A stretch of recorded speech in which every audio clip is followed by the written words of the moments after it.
रब इश्रह ली सदरी वयस्सिर ली अमरी वहलुल उक़दतम मिन लिसानी यफ़क़हू क़ौली वला हौला वला कुव्वता इल्ला बिल्लाहिल अलिय्यिल अज़ीम। अऊज़ु बिल्लाहि मिनश शैतानिर रजीम। बिस्मिल्लाहिर रहमानिर रहीम।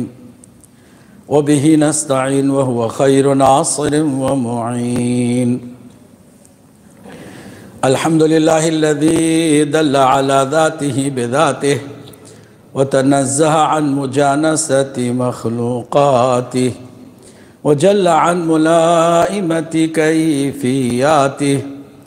अस्सलातु वस्सलामु अला अब्दिही व रसूलिही व हबीबिही व नजीबिही व खैरि ख़ल्क़िही व सफ़िय्यिही व बशीरिही व नज़ीरिही व हाफ़िज़ सिर्रिही व मुबल्लिग़ि रिसालातिही सय्यिदिना व मौलाना अबी ज़हरा मुहम्मद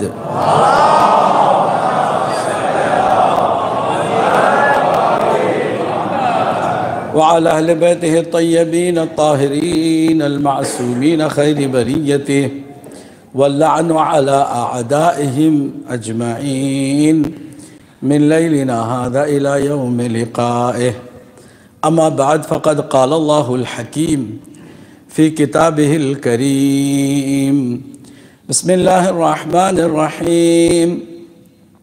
व जअलना मिनहुम अइम्मतन यहदूना बिअम्रिना लम्मा सबरू व कानू बिआयातिना यूक़िनून। सल्लल्लाहु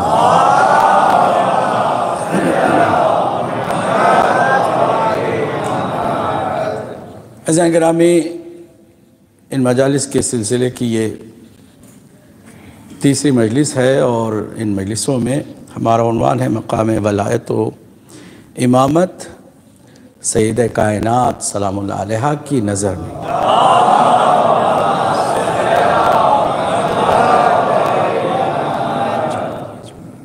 अब तक हमने जो दो मजलिसों में आपके सामने मारूज़ात पेश किए, बुनियादी तौर पर हमें इन मजलिसों में ये समझना है कि बीबी की मुख्तसर तरीन हयात ज़ाहिरी में बीबी ने वो कारनामा अंजाम दिया कि जो अनबिया से भी न हो सका।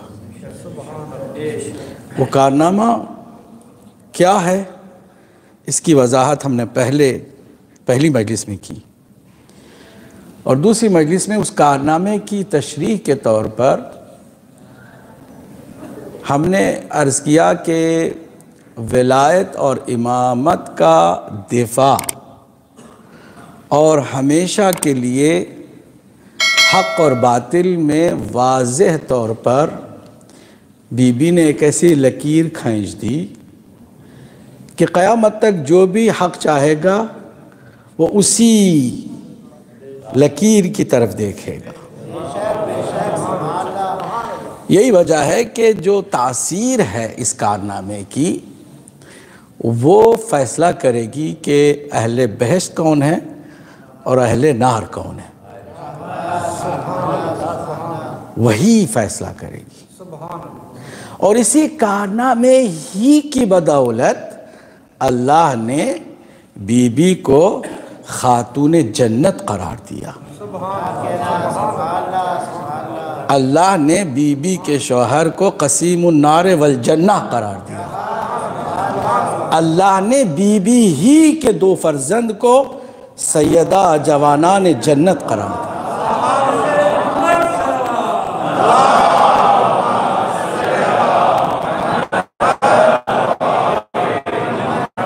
आम तौर से कहा जाता है कि किसी भी वक्त बैक वक्त एक सरदार नहीं हुआ करता। जन्नत वाहिद जगह है कि जहां पांचों के पांचों सरदार हैं।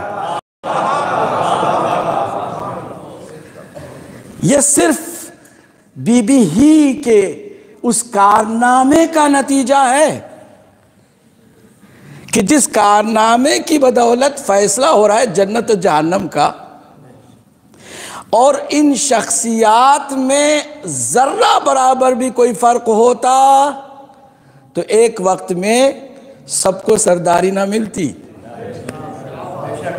जर्रा बराबर फर्क ना होता। यही वजह है कि नूरे वाहिद ही है कि जो उस वहदहू ला शरीक के जरिए से 5 में मुकस्सिम हुई है, मगर हकीकत में एक ही नूर है।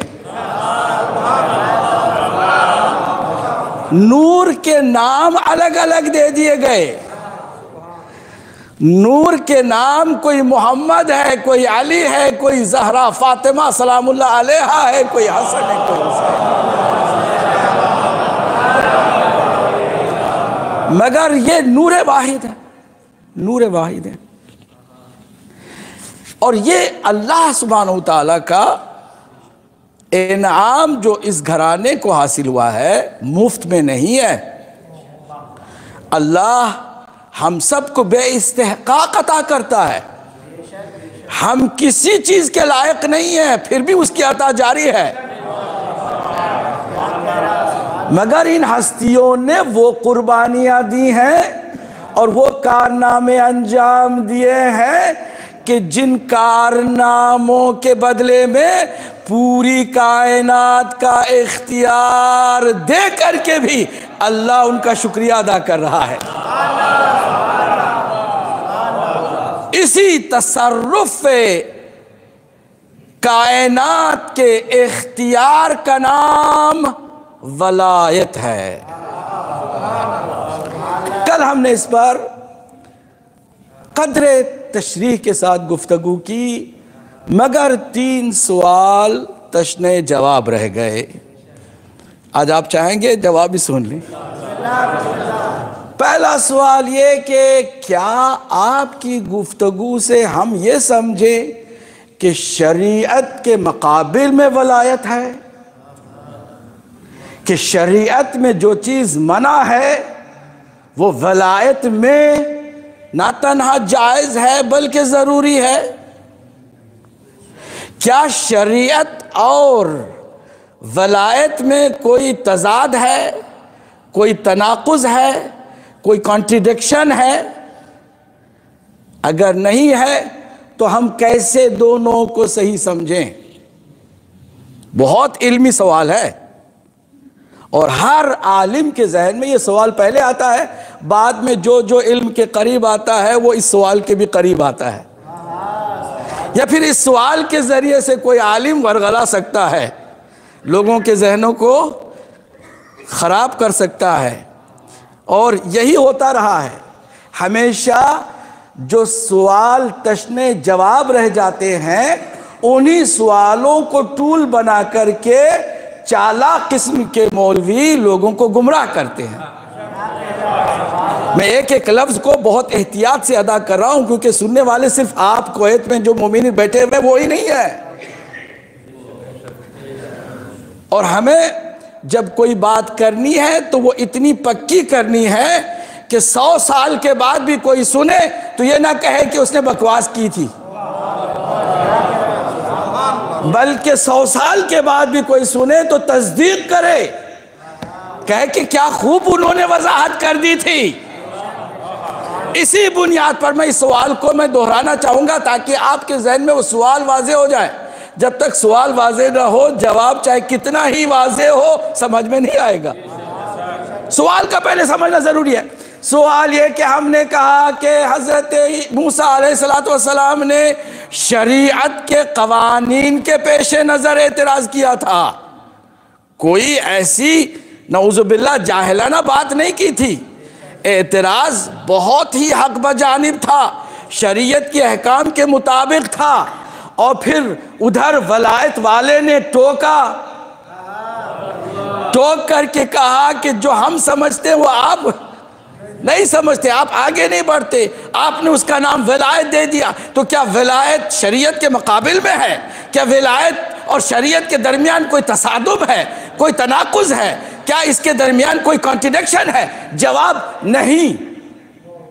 क्यों नहीं? इसलिए कि शरीयत भी अल्लाह की रिजा हासिल करने के लिए है और वलायत भी अल्लाह की रिजा हासिल करने के लिए है। आसान कर दूं, शरीयत भी अल्लाह की जानिब से है, वलायत भी अल्लाह की जानिब से है। तो फिर जो अल्लाह की जानिब से होगा उसमें कोई तजाद नहीं होगा। यही वजह है हम कहते हैं ना कि अगर आप गलती से भी किसी हदीस को इमाम बाकिर की इमाम सादिक के नाम से सुना दे या 8वें इमाम के नाम से सुना दे तो आपने कोई गलती नहीं की, इसलिए कि ये सारे कभी आपस में इख्तिलाफ करते।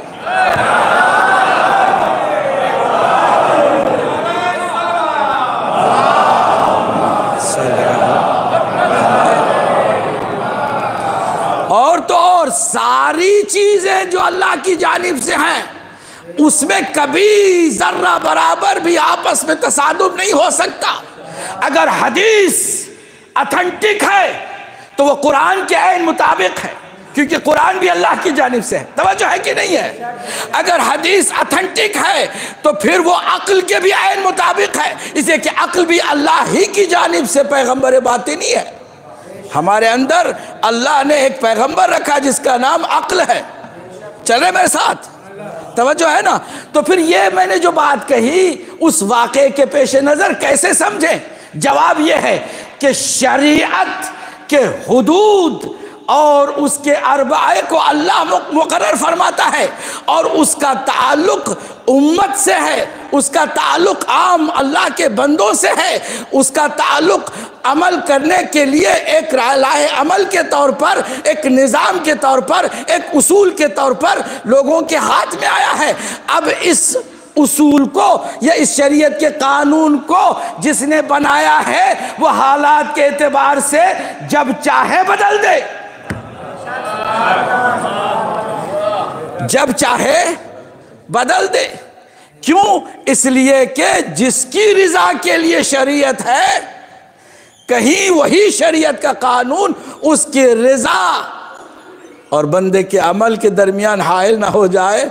इसलिए अब आसान लफ्ज़ों में एक जुमला कह दूं, इसमें तजाद नहीं है बल्कि अल्लाह की तरफ से इख्तियार औलिया अल्लाह को जिनको वलायत ताम्मा या वलायत मुतलका या वलायत तकवीनी हासिल है उनको ये इख्तियार है कि शरीयत के किसी अहकाम को ओवर रूल करें। ओवर रूल करने का मतलब क्या है? वो किसी ख़ास मसलहत के तहत शरीयत के अहकाम को बदल दे या रोक दे या फिर शरीयत के अहकाम से हटकर कोई ऐसा अमल दिखाएं ताकि ये बात वाज़ेह हो जाए कि सब कुछ अल्लाह की तरफ से है।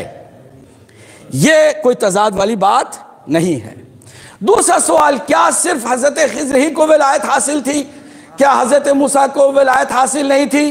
क्या बाकी अनबिया को विलायत हासिल नहीं थी? आप जिस तरह से बोल रहे थे उससे तो ऐसे लग रहा था कि हज़रत मूसा के पास कोई विलायत नहीं। मैंने कल भी, अगर आपको याद होगा, तो मैंने अर्ज़ किया था कि हर नबी को उसके ज़र्फ़ के हिसाब से विलायत अल्लाह ने अता की है, तसर्रुफ़ का हक़ अता किया है। हत्ता कि मैंने कहा कि अगर कोई एक ज़िम्मेदार बाप है तो बाप के पास भी तसर्रुफ़ का हक़ हासिल है औलाद के ऊपर। शौहर अगर जिम्मेदार है तो शौहर के ऊपर भी उसकी बीवी के तमाम उमूर में उसे तसर्रुफ़ का हक़ हासिल है, यानी वो बीवी का वली है, बच्चों का बाप वली है। कहिए ना, अगर दादा रह गया है तो दादा वली है। तो ये इख्तियार तसर्रुफ़ का हर एक के ज़र्फ़ के हिसाब से अल्लाह सबको देता रहता है, अनबिया को भी मिला है।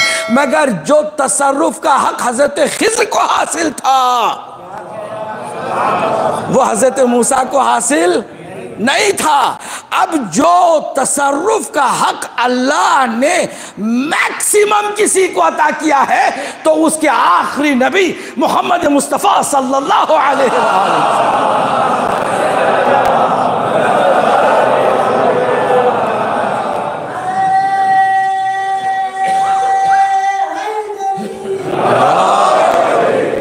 मैक्सिमम वलायत अल्लाह ने किसको अता की है?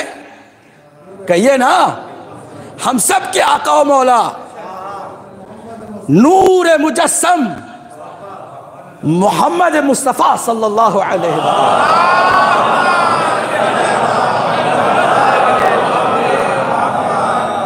और तसर्रुफ का हक हासिल हुआ, अल्लाह ने ऐलान भी किया और कुरान मजीद में बाकायदा सनद के तौर पर इस तसर्रुफ के हक को अल्लाह ने लिख दिया। सूरह अहज़ाब, नबी जो तुम आकर के कलमा पढ़ रहे हो, ये ध्यान में रखते हुए कलमा पढ़ना कि वो तुम्हारे नफ्सों पर तुमसे ज्यादा,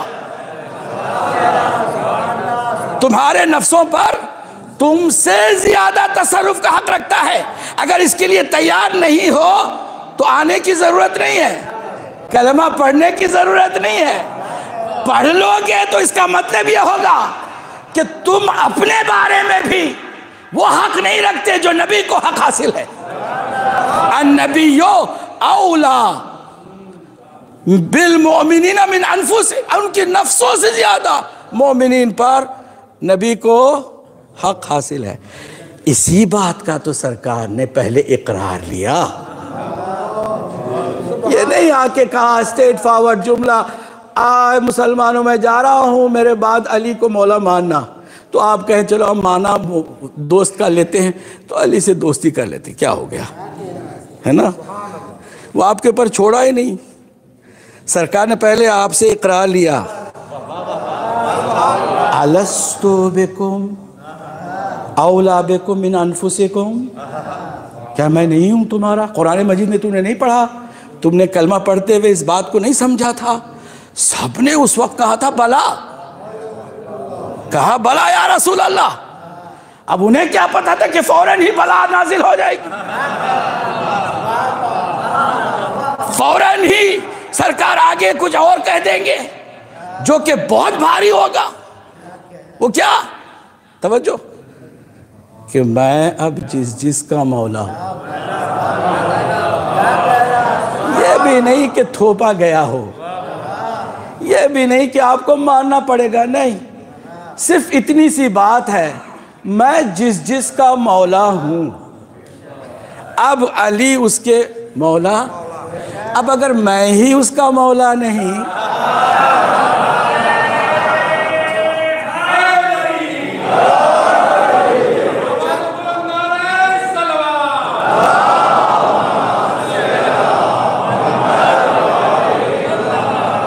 जबरदस्ती अली को मौला थोड़ी मानने वाला है।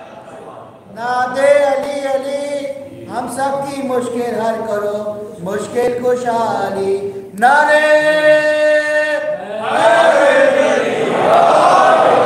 पहले यह देखना होगा कि अली की मौलायत का इनकार कितना भारी गुनाह है। अली की विलायत का इनकार बाद में, सबसे पहले वो इनकार के कह रहा है कि हम नबी को नहीं मानते मौला,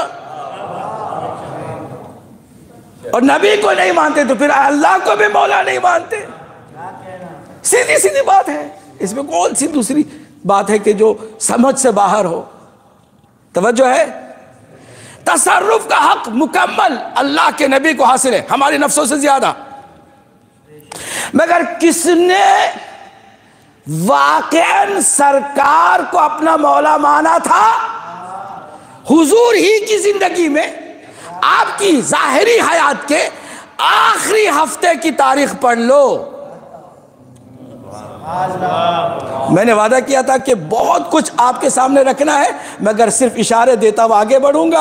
आप इशारे तक पहुंच जाएंगे तो हमारा काम भी आसान हो जाएगा और आपको भी लुत्फ आएगा, क्योंकि आप आई हैं कि मारिफत को भी अपने बढ़ाएं, इल्म को भी अपने बढ़ाएं, ईमान को भी अपना ताज़ा करें और फिर अमल की तरगीब लेकर उठे। मजलिसों का यही तो फायदा होता है। तवज्जो है कि नहीं है? मैंने क्या अर्ज किया कि किसने कितना नबी को औला माना था और किसने सही मानों में रसूल को अपना मौला तस्लीम किया था, वो हुजूर ही की जिंदगी के आखिरी 5 दिनों में जाहिर हो जाता है। हुजूर कह रहे हैं कि जाओ ज़ैद बिन साबित को अपना लश्कर का लश्कर का अलमदार तस्वुर करके मान के उसकी सरदारी में मदीना छोड़ के निकल जाओ। जो सियासी लोग थे कि नहीं ये चाल है कि जो गदीर में ऐलान हुआ उसको अमली तौर पर भी हुजूर चाहते हैं कि इम्प्लीमेंट करके जाएं, इसलिए हमें यहाँ से कोई नहीं जाना है। खासकर वो सियासी पार्टी बिल्कुल नहीं गई। वो जो सियासी पार्टी थी ना, जो सकीफाई थी, जिसने सकीफा बर्पा की थी, उसमें से एक भी आदमी नहीं गया। और फिर बहाने क्या कर रहे कि एक जवान को हमारे ऊपर सरदार बना रहे, ये कौन सी बात है? तो फिर आपने रसूल को मौला माना ही नहीं है ना।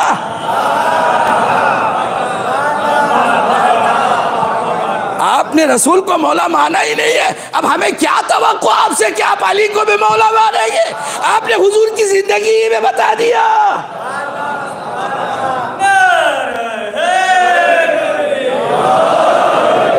बताओ मैं दूसरा वक्त, ये सारी बातें अहले सुन्नत की किताबों से एक एक बात जो आपके सामने रखे, पूरी जिम्मेदारी से सबको हवाले चाहिए तो हम हर सारे को हवाला देंगे। अपने भी चाहे तो देंगे, गैर भी चाहेंगे तो देंगे, मौलवी चाहेंगे तो देंगे, मुफ्ती चाहेंगे तो देंगे, पीर चाहेगा तो देंगे, हाफिज और कारी कोई चाहेगा तो देंगे, कोई मुहक्किक चाहेगा तो देंगे, कोई स्टूडेंट चाहेगा तो देंगे, कोई शिया चाहेगा तो देंगे, कोई सुन्नी चाहेगा तो देंगे। जिसको चाहे वो हवाला देंगे और उसकी किताब ही से देंगे, जिसको वो मोतबर समझ के बढ़ा है, जिसको कुरान के बाद सबसे मोतबर समझता है बुखारी, उसी से दे देते। तवज्जो है कि नहीं? पहले मरहले में मौलाइयत रसूल की ना मानने का वाज़े सबूत मिल गया। लश्कर उसामा में कोई नहीं गया, ठीक। फिर हुजूर ने, तवज्जो से सुनिएगा, हुजूर ने फरमाया कि मेरी तबीयत नासाज है, अली को जाके जमात के लिए भेज देना। अंदर से ही मुखालिफत, हर किसी का जी चाह रहा था कि बाबा को भेज दे।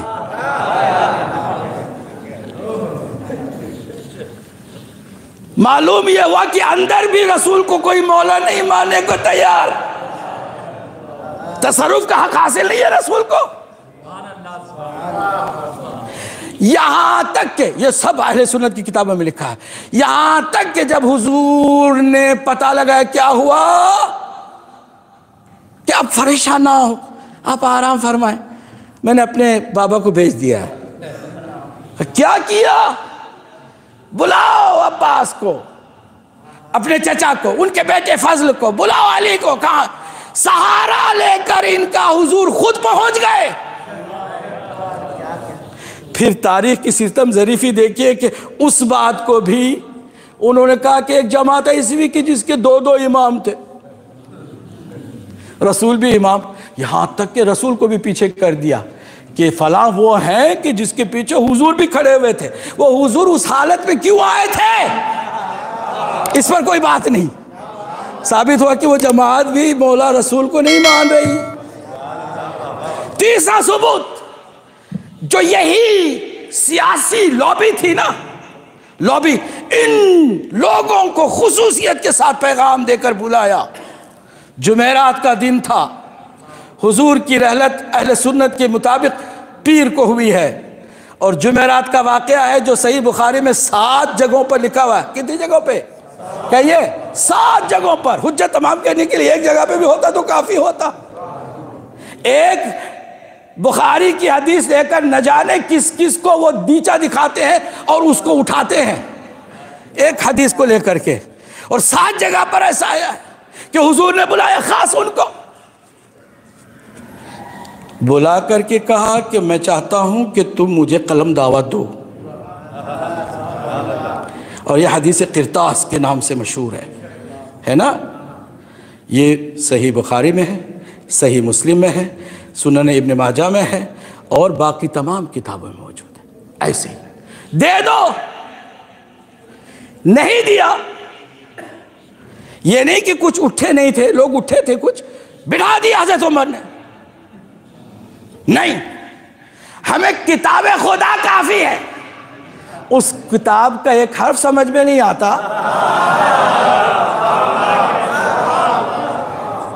किताब खुदा काफी है। अब हदीस किताब सारी तो नहीं पढ़ता, मैं बस बताना चाहता हूं कि जिसने रसूल को मौला नहीं माना है उससे आप तवक्को क्या करेंगे कि अली को मौला मानेंगे? दो, नहीं देते। अजीब जुमला है सरकार का कि दे दोगे तो ना तुम गुमराह होगे ना तुम किसी को गुमराह करोगे। तो मालूम हुआ कि ये लॉबी गुमराह करने वाली लॉबी थी, ये लॉबी गुमराह करने वाली लॉबी थी। आज कहता है मौलवी के ये शिया जो कहते हैं बकवास करते। बकवास कहां से करते? बुखारी में सारा बकवास ही है क्या? बुखारी से पढ़ रहा है भाई। अगर वो बकवास है तो जाके बुखारी पर लानत करो, जितना गुस्सा है वहां जाके निकालो।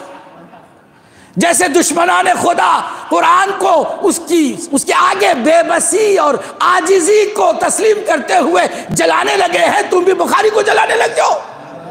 हमें क्या प्रॉब्लम है? कहते ये मौलवी बकवास करते हैं। अगर हजरत उमर ने नहीं दिया था तो क्या अली वहां पर नहीं थे? तो उन्होंने क्यों नहीं दिया?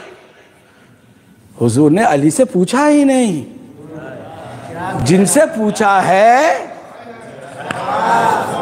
मैं इस पूरे मजमे में मैं किसी एक से कहूं क्या आप प्लीज ये काम कर देंगे, तो बाकी लोग अगर ना करें तो क्या वो गुनहगार हैं? क्योंकि खिताब उससे है और जो जवाब देता हुआ धनधनाता हुआ आगे आ रहा है। तवज्जो है? नहीं दिया तो हुजूर ने एक जबरदस्त काम किया। अगर हिज़यान है तो हिज़यान ऐसा भी सही। तवज्जो, क्या कहा? क़ूमू अन्नी। क़ूमू अन्नी का अरबी तर्जुमा है, निहायत ही सख्त लफ्ज है ये। अगर अंग्रेजी में करे तो कहेंगे गेट आउट, या इससे भी ज्यादा सख्त इसका तर्जुमा यह बनता है गेट लॉस्ट। दोबारा ना देखो, दफा हो जाओ। और ये जो दफा हुए हैं ना, फिर उसके बाद हुजूर से मीटिंग या मुलाकात की एक ज़ईफ रिवायत भी नहीं है। सलवात पढ़ ले मोहम्मद व आले मोहम्मद पर।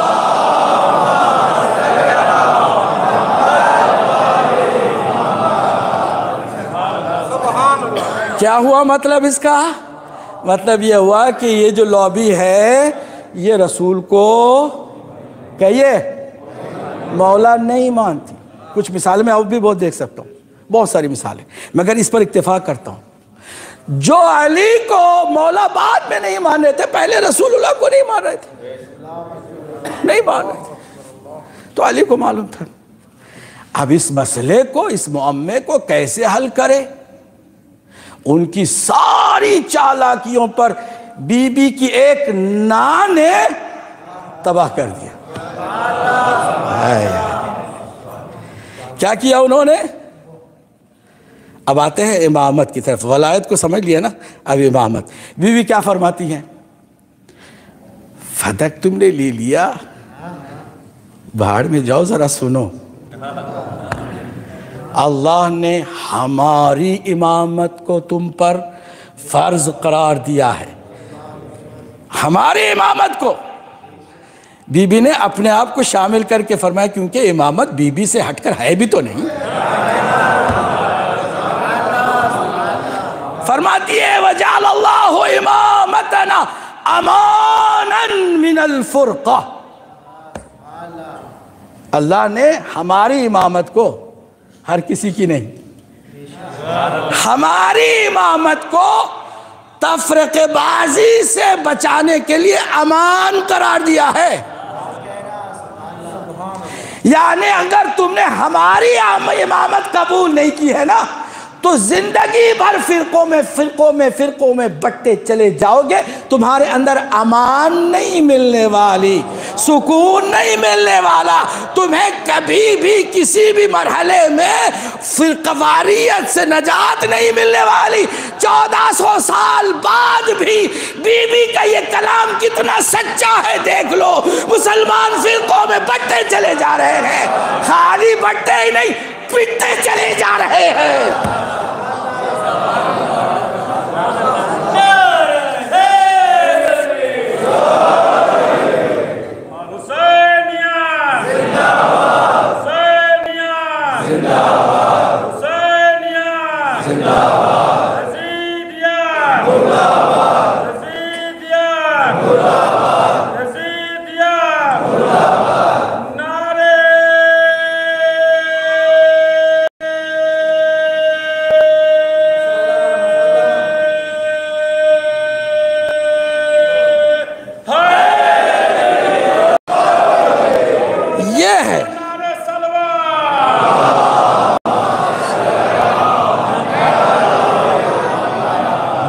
कारनामा ये है, एक जुमले में क़यामत तक की उन हकीकतों को जाहिर कर दिया। ये फ़िरक़ावारियत, ये तफ़रक़ाबाज़ी, ये मुसलमान आपस में लड़ते लड़ते इतने कमज़ोर हो गए कि इनके अंदर इतनी भी जुर्रत नहीं है कि बैठ करके इसराइल को कम से कम टेररिस्ट ही डिक्लेयर कर दो, कह दो। नहीं, बैठे हुए सारे, वो इतना सा मामूली सा, इनके मुकाबिल में एक मामूली सा कीड़ा है। मगर बीबी ने फरमाया था 1400 साल पहले कि हमारी इमामत को छोड़ोगे तो अमान तुम्हें नहीं मिलने वाली, तुम्हें अमान नहीं मिलने वाली, क़यामत तक नहीं मिलने वाली। ये बीबी ने कारनामा अंजाम दिया। अब आइए इमामत को समझें।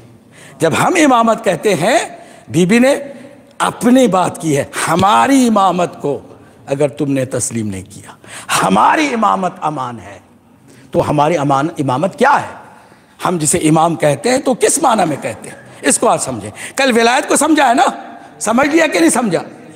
जिन जिन लोगों ने अच्छी तरह से समझ लिया वो एक जानदार सलवात पढ़ के दिखाए।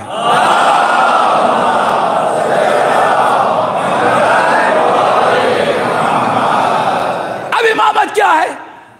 इमामत का लफ्जी तर्जुमा, ज़ाहिरी लुग़वी माना है पेशवाई। पेशवाई, अब ये लफ्ज़ भी उर्दू का नहीं है, उर्दू में गुर्बत है, उसके खुद अपने लफ्ज़ नहीं है, बाहर से लेके, क्योंकि दामन बड़ा तंग है, मुख्तलिफ ज़बानों से बड़ी ज़बान है, इससे हमें बाकी ज़बानों से ही फ़ायदा उठाना पड़ेगा। ठीक है, आसान करके ये समझे कि जो आगे की पोजीशन है उसको कहते इमामत। क्या है? जो फ्रंट आगे की पोजीशन है उसको कहते हैं इमामत। इमाम कौन हुआ? जो आगे है। अब इसी माने में एक हकीकत समझ में आ गई, वो क्या? कि पीछे जो है वो किसी को आगे लाते हैं तो वो इमाम नहीं है। क्या कहा हमने भाई? मैं पूरे एतबार के साथ कि आप लोग समझदार हैं, मुख्तसर लफ्ज़ों में आपको हकीकतें बताने चला हूं। अगर ये एतबार आपने गंवा दिया तो मेरा फिर नुकसान हो जाएगा। एतबार मेरा ये है कि आप इशारों को समझने में क्या कह रहा हूं। लफ्ज़ इमाम और इमामत के ही अंदर एक बहुत बड़ा वाज़ेह नुक्ता है, हकीकत से भरा नुक्ता। वो क्या है?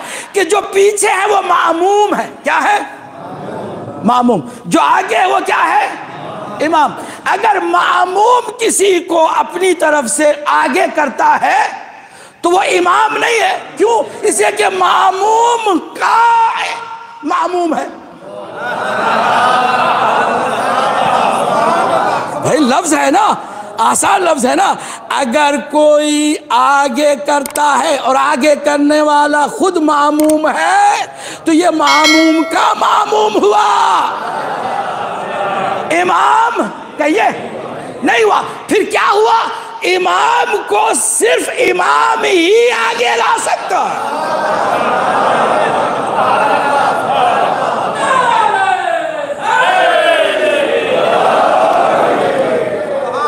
और मैं वाज़ेह करता चला जाऊं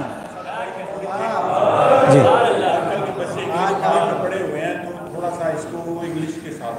चले इंग्लिश में भी थोड़ी सी बात कर लेते हैं, मगर हम इंग्लिश के चक्कर में कि असल बात से दूर ना हो जाए। सब मिलकर एक सलवात पढ़ दे, मोहम्मद व आले Mohammad.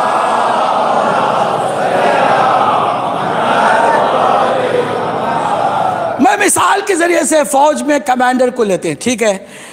If the army is appointing someone as commander, that commander is not considered as commander. Why?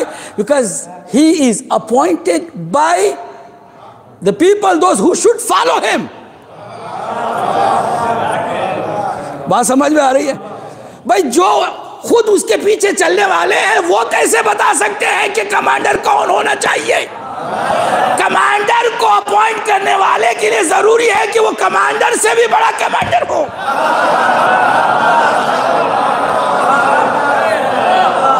समझ में आ रही है बात? अगर कमांडर के ऊपर कोई कमांडर है, वो किसी जगह पर किसी टुकड़ी को, आर्मी के किसी हिस्से को कमांडर देता है, तो बाकी लोग कहते हैं हाँ ये मेरा कमांडर है, क्योंकि ये मैंने नहीं बनाया। मैंने बनाया होता तो मुझ जैसा वो भी आर्मी का हिस्सा होता। बात खाली ये लुगत की है ना, अभी तो सिर्फ डिक्शनरी की बात है। इसी डिक्शनरी को ही समझ लो तो हमारी बात समझ में आएगी कि हम किसको इमाम मानते हैं।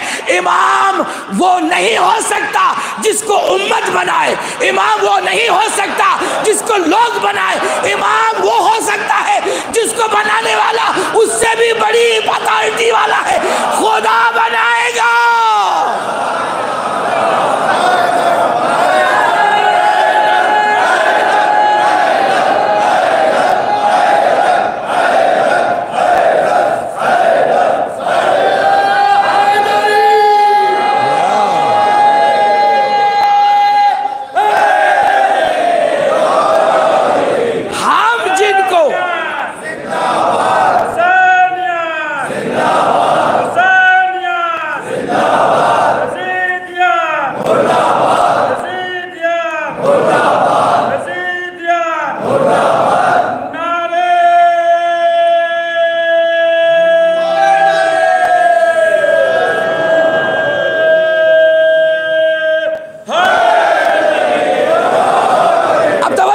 हम जिनको इमाम मानते हैं बनाते नहीं हैं, क्योंकि नादान, चूंकि उनके अंदर आदत है ना कि वो बनाते रहते हैं। तो कहते हैं शियों को देखो, उन्होंने इमाम हसन की औलाद में किसी को इमाम नहीं बनाया। बनाने का ठेका हमारा कभी नहीं था।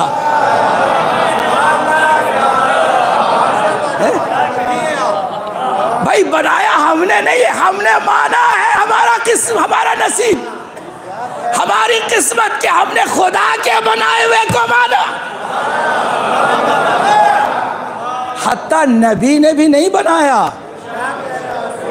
नबी ने तारुफ कराया, नबी ने इंट्रोड्यूस कराया, नबी ने हमें बताया कि अल्लाह ने किसको बनाया है। तवज्जो है कि नहीं है? तो अल्लाह जिसको बनाता है, अगर अल्लाह में ऐब है तो उसमें भी ऐब होगा, अगर अल्लाह में ऐब नहीं है तो उसमें भी ऐब नहीं होगा जिसको अल्लाह ने बनाया हो। अल्लाह किसी बेऐब ही को बनाएगा जैसे खुद है। तो यहीं से ये बात समझ में आ गई कि हम जिसको इमाम मानते हैं वो मासूम है। कितनी सादी जबान है और कितने सादे लफ्ज हैं, समझने वालों के लिए कोई मुश्किल नहीं है। अगर किसी को मुश्किल है तो मुझे बताए, हाथ उठाए कि मैं नहीं समझ सका क्या कह रहे हैं आप। कोई है आप इस पूरे मजमे में? नहीं है तो फिर एक रूह अफ़ज़ा सलवात पढ़ दे मोहम्मद वाले।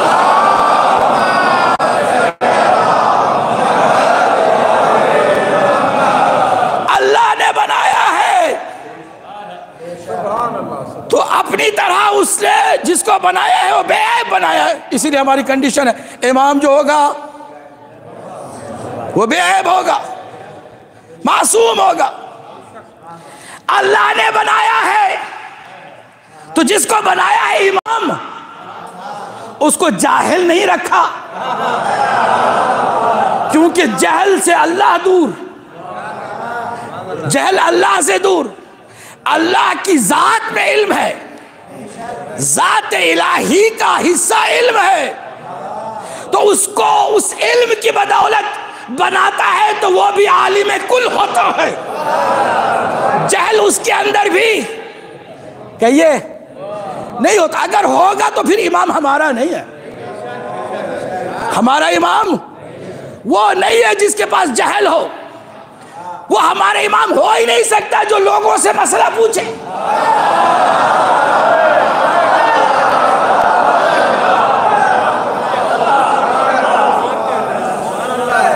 चल रहे ना मेरे साथ? मिसाल मैं दे दूं,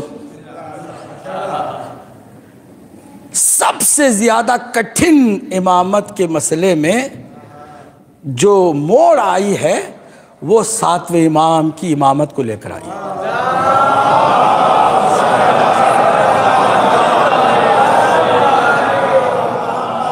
पूछे वो कैसे? क्योंकि इस बार हुकूमतों ने मिलकर के ऐसा काम किया है जिससे शियों की कंफ्यूजन में मैक्सिमम असर पैदा हुआ। वो क्या कि अब तक हम जिसको भी बाहर लेके आते थे, जो शिया है ना कट्टर, वो पहले से रिजेक्ट कर देते, पहले से कहते वो उसकी हैसियत, वो यहीं से अभी कुछ सीख के गया है, वो इमाम बन गया। छठे इमाम के जमाने में ऐसा हुआ ना, शागिर्दों को ही उन्होंने चुन के निकाला, इमामत के मुकाबिल में इमामत खड़ी की, कहा जो यहां से मसला पूछेगा टैक्स देना पड़ेगा, उधर से पूछेगा जो हमारा बनाया हुआ है उसको इनाम मिलेगा। प्रमोशन फुल हुई, मगर चल नहीं सकी दुकान। क्यों नहीं चल सकी? क्योंकि जो शिया हैं वो सिलसिले को जानते हैं, अच्छी तरह से जानते हैं। मगर प्रॉब्लम सातवें इमाम के जमाने में ऐसे हुई कि उन्होंने क्या किया, खुद इमाम के सगे भाई को एक तरफ बिठा दिया। इमाम का सगा भाई है, उधर बैठा हुआ है। अब शिया कंफ्यूज। अगर हम देखें खानदान, खानदान वही है, सिलसिला वही है, वो भी इमाम का भाई, वो भी इमाम का बेटा, वो भी इमाम का पोता, और ये सारा एक ही जैसा है। अब दो सगे भाई हैं, दोनों एक ही इमाम की औलाद है, दोनों इमामत की ही उस अजीम पाकीज़ा सुल्ब से हैं, सिलसिले में कोई प्रॉब्लम नहीं। अब शियों में कंफ्यूजन पैदा हो। आप अगर जाए तारीख में देखें कि शिया कहां कहां भटके हैं, तो आपको सबसे ज्यादा जो भटके हुए शिया नजर आएंगे ना, छठे इमाम के बाद नजर आएंगे। ठीक, ये जो बोरी हैं, इस्माइली हैं, सब उसी जमाने का नतीजा है, उसी कंफ्यूजन का नतीजा। मेरे चल रहे हैं कि नहीं चल रहे? थोड़ी खुश्क हो गई बात, खुश्क हो गई? अगर खुश्क हो गई तो मैं तर्क कर सकता हूं, अगर नहीं तो फिर आप जरा गौर से सुनिए। ऐसे मौके पर जिनको हकीकत इमामत का इल्म था, उन्होंने इस बात ही को सामने रखा कि जो हमारा इमाम होता है वह इल्म कुल का मालिक होता है। चले मेरे साथ। एक बुजुर्ग 80 साल की उम्र का खुरासान से पूरे काफिले को लेके चला, काफिले की सरदारी उसके थी नाम। वो आया बहुत सारे सवाल भी लेकर, बहुत सारा माल भी लेकर, खुम्स की रकम इकट्ठा की हुई थी, सारा जमा किया और आया। अब आया है मदीने में, कंफ्यूजन है, मसनदें लगी हुई है, उधर भी दावा, इधर भी दावा, उधर भी इमाम का बेटा, इधर भी इमाम का, कंफ्यूजन।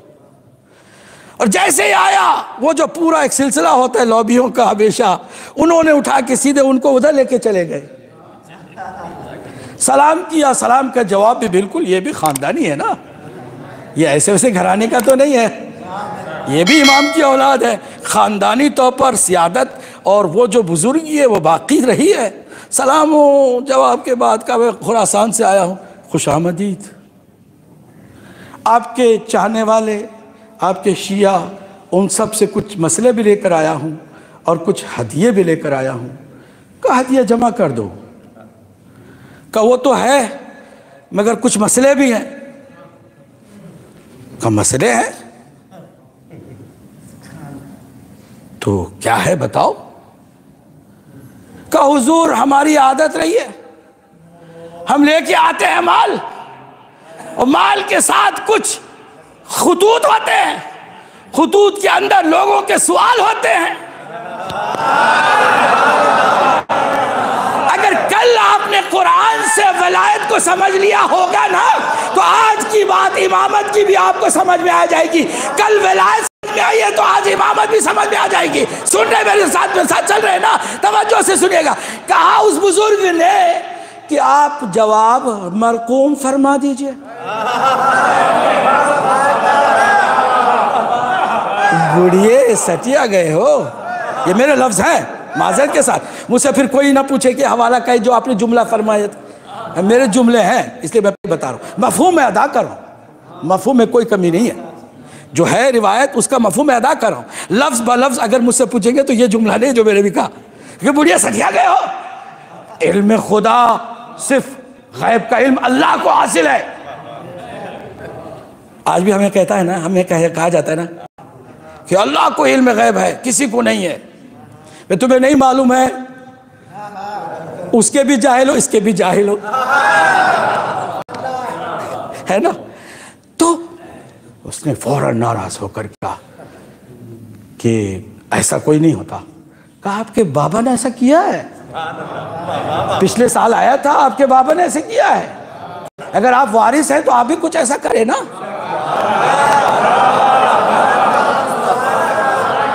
दफा हो जाए, हम कोई इल्म गैब रखने वाले नहीं हैं। इस तरह की बातें ना मेरे बाप की थी ना किसी की थी। तुमको किसी ने गलत फहमी डाल दी है तुम्हारे दिमाग में, हमारा ऐसा कुछ नहीं। ऐसे लोग हैं जो इमामत को बदनाम करते हैं। वहां से उठा, समझ गया था ये चक्कर ही कुछ और है। कहा और भी कोई है? कहा हाँ है, मगर लोग बहुत कम जाते हैं, भीड़ तो वहां जमा होती है ना। तवज्जो मेरे साथ रखिएगा, तवज्जो, पूरी तवज्जो। चले गए, चंद ही लोग बैठे हुए हैं। सलाम किया तो इमाम ने सलाम का जवाब उसके नाम से, उसके बाप के नाम से दिया।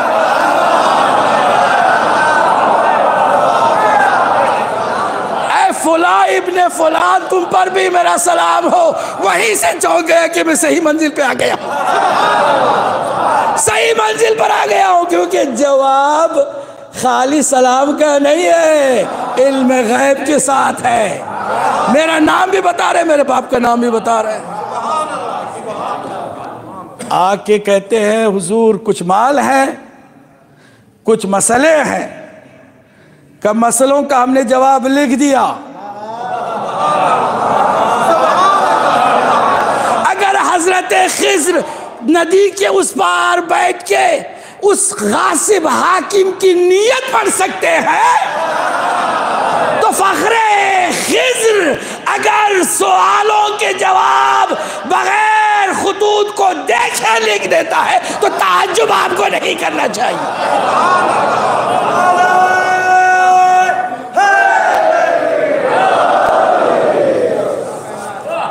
अब जरा इमामत को समझिए, इमामत को समझिए।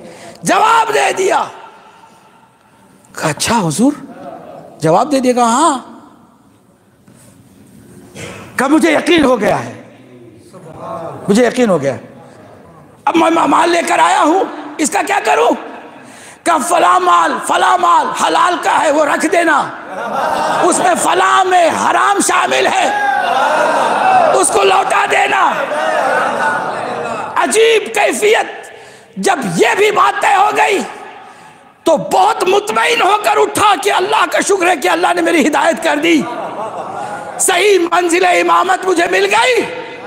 उठ के जाने लगा। इमाम ने कहा रुक, एक मसला तू भूल रहा है, एक चीज तू भूल रहा है।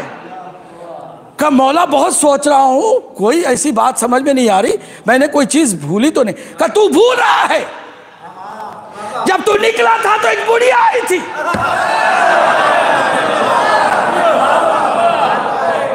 उससे कहा था मेरे पास 7 दिरहम है, मैं चाहती हूँ इमाम की खिदमत में पेश कर दे। तो तुमने कहा था कि बुढ़िया अपने पास रख, यहाँ पर तो हजारों की अशरफियाँ भरी पड़ी है जो इमाम की खिदमत में पेश करने वाला हूँ, तुम्हारी ये साथ लेके क्या करूँगा। उसने इसरार किया, फिर मेरा वास्ता दिया कि मैं उसी इमाम का वास्ता देती हूँ, ये ले जाना। तुमने कराहतन ले ली। हाँ याद आ गया। कहा अब तू एक और बात भूल रहा है। कहा वो क्या इब्न रसूलिल्लाह? कहा अब तू भूल रहा है कि वो 7 दिरहम लेकर के तुमने रखा कहाँ है? तुमने अहमियत नहीं दी थी ना, तो फिर तुमने कहा फिर मौला आप ही रहनुमाई फरमा दीजिए। कहा फला नाके के, फला माल के, फला उस हिस्से में उसकी वो 7 दिरहम की भी पोटली छोटी सी पड़ी हुई है, वो लेकर आ। फिर एक जुमला इमाम ने फरमाया, तमाम क़यामत तक के आने वाले गरीब शियों के लिए हौसले को बढ़ाने का इससे बड़ा जुमला नहीं हो सकता है। गुर्बत पर कभी पशेमान ना होना, गरीब होने को ऐब न समझना। फरमाया कि मैं तमाम शियों में सबसे पहले चाहता हूं कि जब तुम लौटो तो मेरा सलाम पहुंचाना और कहना कि तुम्हारा तोहफा मैंने कबूल कर लिया है।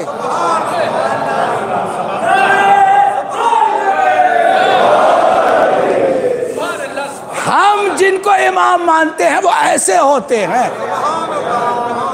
हमारे 12 ही हैं, 12 से ज्यादा अल्लाह ने बनाए नहीं है। किसी ने हमसे पूछा जवानों में से कि 12 ही क्यों अल्लाह ने बनाए? मैंने कहा जितनी भी अदद बनाता तो तुम सवाल यही करते। 14 तो कहते 14 ही क्यों, 70 तो कहते 70 क्यों। उसने अपना ज़माना 12 में तकसीम किया तो ज़माने के इमाम भी 12 बनाए हैं। दिन के उजाले में कितने घंटे होते हैं? तो 12। 13 क्यों नहीं होते? कहते आजकल 24 घंटे में तब्दील करके 13, 14 भी लिखा जाता है। वो रात और दिन को मिला के ये काम चला रहे। रात और दिन को मिला के 24 कर दिए हैं। फिर भी तकसीम करो तो दिन के 12, रात के। हकीकत में भी यही है। कुफ्र की तरफ ले जाने वाले भी 12 इमाम हैं और तुम्हें जन्नत की तरफ ले जाने वाले भी। सलवात पढ़ दे मोहम्मद वाले मोहम्मद।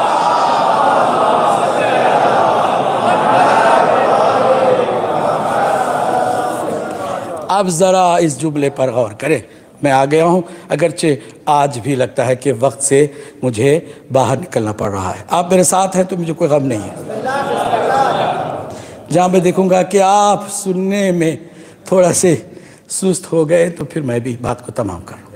पूरी तवज्जो सुनेगा, बहुत ही अहम। 12 जो इमाम हैं उनकी अल्लाह सुब्हानहू तआला ने जो अपॉइंटमेंट की है, जो उनका इंतखाब किया है, वो 5 शराइत पर मबनी है। कितने? फिर आप ये ना कहिए कि बहुत रूखी बातें हो रही हैं। नहीं, ये इल्मी बातें हैं। साथ साथ आपके जवानों को, आपके बच्चों को, आपके दोस्तों को आप ले जाएं, दूसरों को भी बताएं कि हम जिनको इमाम मानते हैं उनके पास 5 खूबियां हैं जो किसी में नहीं है, 5 शर्तें हैं जो किसी में नहीं है, 5 एलिमेंट्स हैं, अरकान हैं जो किसी में नहीं है। नंबर 1, हमारे 12 के 12 मनसूस मिन अल्लाह है, यानी अल्लाह ने उन्हें बनाया है। पहला बुनियादी कानून हमारे इमामों के बनने में यही है कि वो अल्लाह के बनाए हुए हैं। कुरान मजीद को आप जाके देखिएगा। अजीब बात है कि हम इमामत को नहीं मानते। कुरान में कहीं इमामत का कोई तज़किरा नहीं है, तुम्हें नज़र नहीं आता तो हम क्या करें? मज़े की बात बताऊं हमारे जवानों के लिए, अगर जाए पूरे कुरान में लफ्ज़ इमाम, आइम्मा, इमाम, आइम्मा, इमामत, ये ना, इनको जाके नोट करते चले जाएं कितनी जगह पे कहाँ पर आया है। तो पूरे कुरान में 6666 आयतों के अंदर ठीक 12 मरतबा ही अल्लाह ने इमाम का जिक्र किया है। इसको कहते हैं अददी मौजूज़ा। कुरान मजीद का अददी मौजूज़ा। दिन कितने हैं साल के? 365। तो अल्लाह ने भी यौम और अय्याम को ठीक 365 मरतबा ही जिक्र किया है, ताकि आप इससे अंदाज़ा लगा लें कि कहीं आप कंफ्यूज ना हो कि कितने इमाम हैं। हमने इमाम और इमामत के लफ्ज़ को कुरान में उसके मुश्तक़ात के साथ सिर्फ 12 मरतबा ही जिक्र किया है। जाके देख लेना, ना 13 ना 11। कुरान में इमामत का है ही नहीं। अच्छा, जब हम इमामत की जहाँ आयत है, इमाम की जहाँ आयत है वो पढ़ते हैं तो सुन के कहते हैं नहीं, उस इमाम से मुराद नबी है। अच्छा, कि अल्लाह को नहीं मालूम था कि नबी का लफ्ज़ गलती से हमने इमाम लिख दिया? नबी का लफ्ज़ लिखना चाहिए था। कि अल्लाह को नबी के लफ्ज़ को बयान करने में कोई दिक्कत थी, कोई परेशानी थी कि यहाँ गलती से इमाम का लफ्ज़ आ गया? इमाम और नबी में फ़र्क है कि नहीं है? अल्लाह को सबसे ज़्यादा मालूम है, तुमसे ज़्यादा। अगर अल्लाह ने नबी लिखा है तो नबी मानो, इमाम लिखा तो इमाम मानो। फिर अल्लाह ने भी इमाम की अजमत को, उस इल्म कुल की बात जो मैं कर रहा हूँ, कुरान मजीद ने जैसे लफ्ज़ किताब के लिए कहे वैसे ही लफ्ज़ इमाम के लिए भी कहे। तवज्जो से सुनिएगा, वही लफ्ज़ इमाम के लिए कहे जो लफ्ज़ कुरान के लिए कहे, किताब के लिए कहे। क्या फरमाया? वला रतबिन वला याबिसिन इल्ला फी किताब मुबीन। हर खुश्क तर का इल्म हमने किताब मुबीन में रख दिया है। और इसी तरह वो कुल्ल शैइन अहसैनाहु फी इमाम मुबीन, हमने हर चीज़ का इल्म भी इमाम मुबीन में रख दिया है। तो कुरान में तो है, आप माने तो माने, नहीं माने तो नहीं माने। जन्नत जहन्नम का फैसला भी इमामत पर है, बाकी चीज़ों पे नहीं है। ये भी अजीब बात है, ये भी कुरान ने कहा, हमने नहीं। कुरान ने कहा है कि जन्नत जहन्नम का जो फैसला होगा ना, वो इमामत के मसले पर होगा। आप कहे वो कहाँ लिखा हुआ है? जरा देखो ना, यौम, कुरान कह रहा है क़यामत का दिन, यौम नदउ, हम बुलाएंगे कुल्ल उनासिन, हर इंसान को। किसके साथ? बे इमाम, उनके इमाम के साथ बुलाएंगे। इमाम ठीक होगा तो जन्नत में जाएगा, पूरी उम्मत को लेके जाएगा। इमाम बुरा होगा, जहन्नम में जाएगा, पूरी उम्मत को लेके जाएगा। नहीं समझ में बात आ रही है? जवानों सुनो, मिसाल दे रहा हूं। एक परफेक्ट क्वालिफाइड ड्राइवर अगर बस में बैठा है, पीछे 50 लोग बैठे हैं, वो सो भी रहे हैं तो मंजिल तक चले जाएंगे।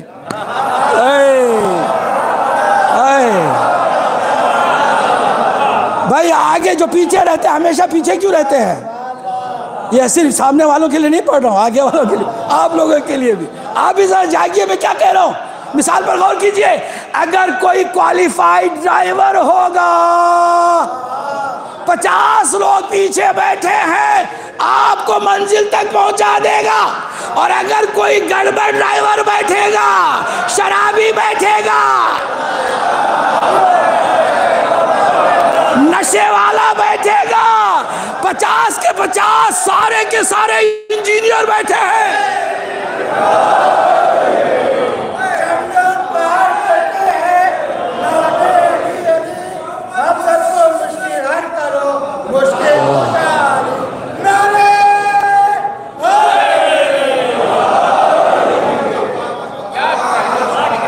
अब हवाई जहाज में बैठते हैं, आपसे कहते हैं फला पायलट है, आप मुतमईन होकर सो जाइए। वो सही है, क्वालिफाइड है, आपको ठीक मंजिल तक पहुंचा देगा, कोई एक्सीडेंट होने नहीं देगा, कोई हादसा नहीं होने देगा, पहुंचा देगा। आपको भी ये कह रहे मुसलमानों, अभी वक्त है, अपने लिए सही इमाम चुन लो। दुनिया ही में जो कह रहा है कि मैं बिगड़ जाऊं तो ठीक कर दोगे, तो वहां भी कहेगा जहां मैं जा रहा हूं मैं क्या करूं, तो ले जाएगा वहां जहां आप जाना नहीं चाहते। आप तो हुरों के चक्कर में हैं, आप तो बम बांध के अपने आप को खुद कुर्बान कर रहे हैं कि हुरें मिल जाएंगी। ये वो जन्नत आपकी वहाँ दूर दूर तक कोई खबर नहीं होगी, क्योंकि जिसको इमाम मान के चले हैं ना, या जिस बस में बैठ के चल रहे हैं ना, उसने जहन्नम में जाके गिरेगी। हम जिनको इमाम मानते हैं, कोई कमी हो तो आओ हमें स्वभाव से बात करो। हम जिनको इमाम मानते हैं उनमें से कोई कमी हो तो हमसे बात करो। कहते वो तो नहीं है, बल्कि हमारे जो 4 इमाम हैं वो भी उन्हीं से इल्म हासिल करके। तो फिर क्या प्रॉब्लम है? गुलामबाजी क्यों करते हो, या गुलाम परस्ती क्यों करते हो? जब उनका भी इमाम है तो इमाम की इमामत पे चलो ना। सिंपल बात है ये, इससे ज्यादा और आसान लफ्जों में क्या बयान किया जाए? और कोई इससे आसान लफ्ज है तो मुझे बताएं, आसान। मैं बाकी बातों को रखता हूं कल के लिए। इस इमामत को भी बचाने वाली बीबी है। आज हम आसानी से इमामत के मफहूम को वाज़ेह कर रहे। अगर बीबी ने वो कुर्बानी ना देती, वो कारनामा अंजाम ना देते, तो हम भी नहीं बयान कर सकते थे। बीबी ने इनकार करके, लोगों के बनाए हुए का इनकार करके, क़यामत तक के लिए हमें बताया ये है तेरा इमाम, इसकी तरफ तुम्हें आना है। इसीलिए मौला कायनात का बेहद बीबी ख्याल करती थी। किस हद तक? इस रिवायत से वाज़ेह हो जाती है बात। बीबी को खबर लगी कि अली जब मस्जिद में जाते हैं तो लोग सलाम नहीं करते।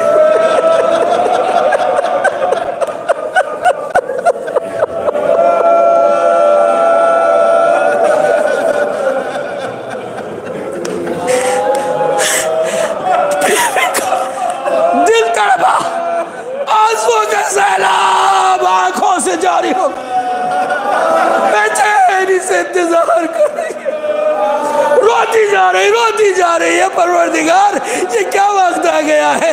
बाबा, आपके जाने के बाद ये क्या हो रहा है? अली को लोग सलाम नहीं करते। सुनेंगे आज़ादारो, बेचैनी से इंतजार है मौला कायनात का। कायनात का अमीर घर तशरीफ लेके आता है। बीबी खड़े होकर बेचैनी से सवाल करती है, अबुल हसन, जो मैंने सुना है क्या वो सच है? क्या सुना बीबी आपने? कि लोग आपको सलाम नहीं करते। एक मर्तबा मेरे मौला ने सर से बाबे को उतारा, जमीन की तरफ घूर घूर के देखना शुरू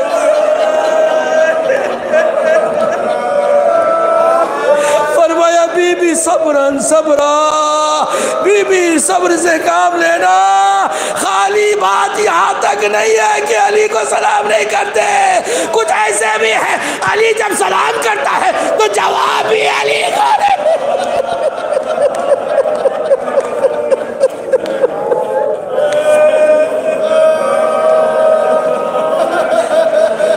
बीबी बहुत रोई है ना, बहुत गिरिया किया है। बुकाई में बीबी का नाम अफसर फहरिस्त है। पहला नाम जो सबसे ज्यादा गिरिया करने वाली बीबी है। बीबी का नाम बुकाई में नंबर 1 सर फहरिस्त है। छठे इमाम की खिदमत में एक शिया आया, कहा मौला मैं आपकी खिदमत में आया हूँ, दुआ करें। कहा क्या हुआ? घर में विलादत हुई है। कहा क्या हुआ? कहा घर में बेटी पैदा हुई है। कहा अच्छी बात है, मुबारक हो। तो मुझसे दुआ लेने के लिए आए हो? कहा हाँ। नाम क्या रखा है? तो मैंने आपकी जद्दा के नाम पर फातिमा नाम। आज़ादारो, आज कोई भी बगैर रोए उठ नहीं सकता है। छठे इमाम ने सुना क्या रखा नाम? का फातिमा रखा है। मेरे मौला छठे इमाम ने लफ्ज को दोहराना शुरू कर दिया, फातिमा फातिमा। खड़े हुए थे, बैठ गए, फातिमा फातिमा। सजदे में चले गए, फातिमा फातिमा का विद करते जा रहे हैं। सजदे से सर उठाते हैं, आंखें भीगी है, दाढ़ी आंसुओं से भीग चुकी है, और रोती हुई हालत में कहते हैं, शिया मेरे चाहने वाले, तूने नाम रख दिया ना मेरी जद्दा के नाम पर, अब मुझसे एक वादा कर। क्या? कि जब तक तू जिंदा रहेगा उस पर कोई तमाचा नहीं रहेगा।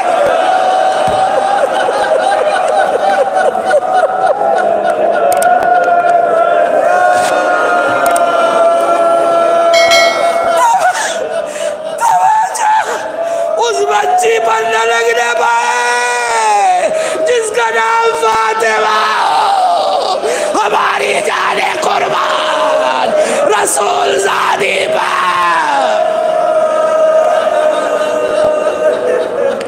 खाली उस रसूल ज़ादी पर तमाचा। मदीने में क्या पड़ा? तमाचों का एक सिलसिला चल पड़ा। वो बच्ची शाम गरीबा